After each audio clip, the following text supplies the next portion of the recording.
Salut les amis, j'espère que vous allez bien. Aujourd'hui, j'ai trois pronostics pour vous pour la journée de lundi. Mais juste avant, pour les pronos d'hier, pardon, on avait dit Galatasaray, Liverpool. Donc c'est bien passé. J'avais dit Galatasaray, Trabzon, les deux équipes marquent. Liverpool a bien gagné. Il manque plus que Lecce et Juventus. Le match vient de commencer. C'était juste pour info.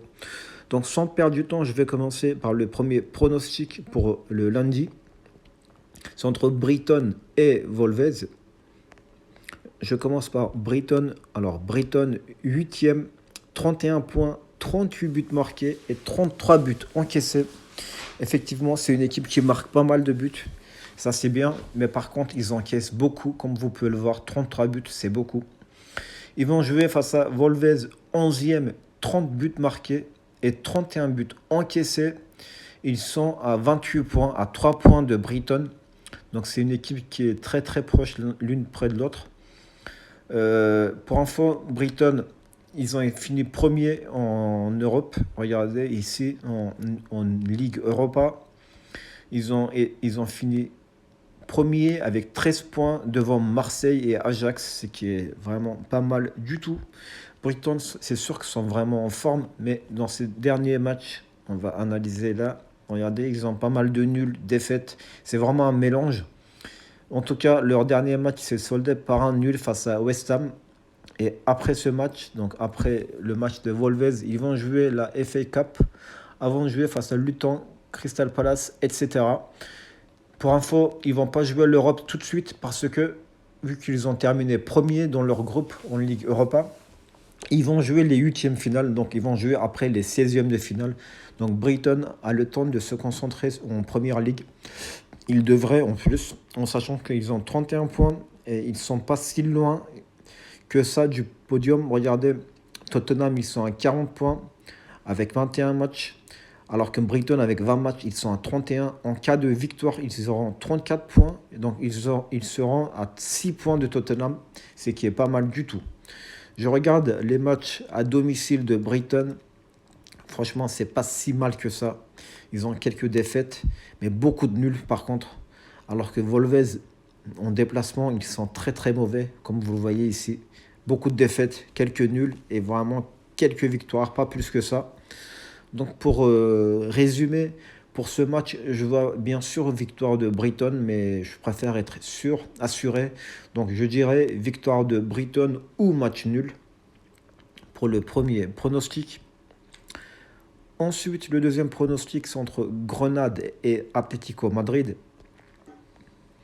Grenade, 19e, 11 points, 22 buts marqués et 41 buts encaissés. Ils ne marquent pas beaucoup et ils encaissent beaucoup. Voilà ce que je retiens. Alors qu'à Atlético, ils sont 5e avec 38 points, 39 buts marqués et 23 buts encaissés. Ils n'encaissent pas beaucoup et ils marquent pas mal. C'est un bon point pour Atlético. On va juste regarder les matchs à l'extérieur d'Atlético Madrid. Comme vous pouvez le voir, c'est pas très très brillant. Surtout dans ces derniers matchs, ils ont pas mal de défaites. Quelques victoires, mais pas mal de défaites.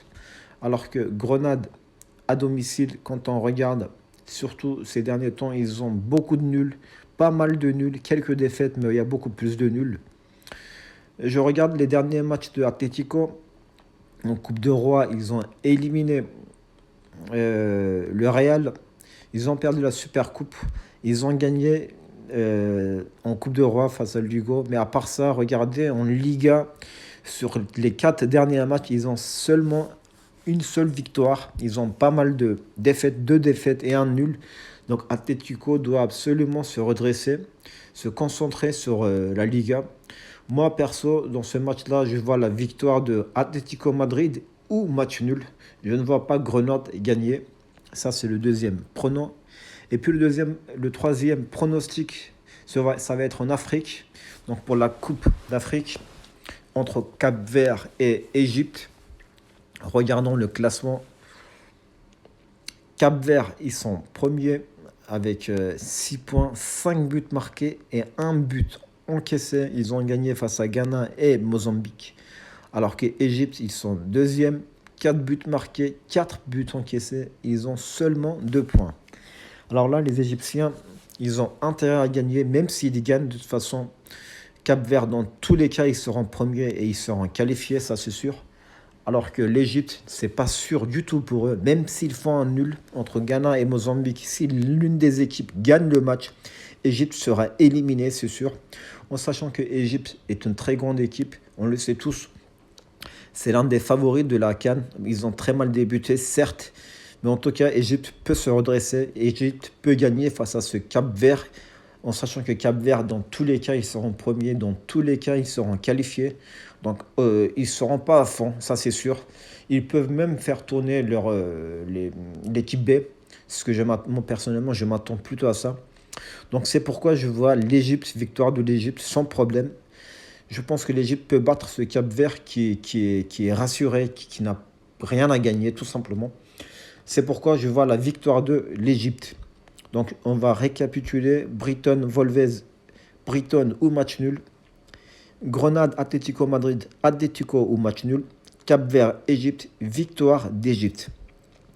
Pour plus de précision, allez sur mon compte Twitter. Vous allez trouver le lien sur la bannière de ma chaîne YouTube. Allez sur la page d'accueil et vous allez voir le lien et vous allez le trouver. Et là-bas, vous avez plus de détails sur mon compte Twitter. À part ça, n'hésitez pas à liker pour me soutenir. Si la vidéo vous plaît, abonnez-vous pour être au courant des prochaines vidéos. Sur ce, je vous laisse et je vous dis à la prochaine. Ciao.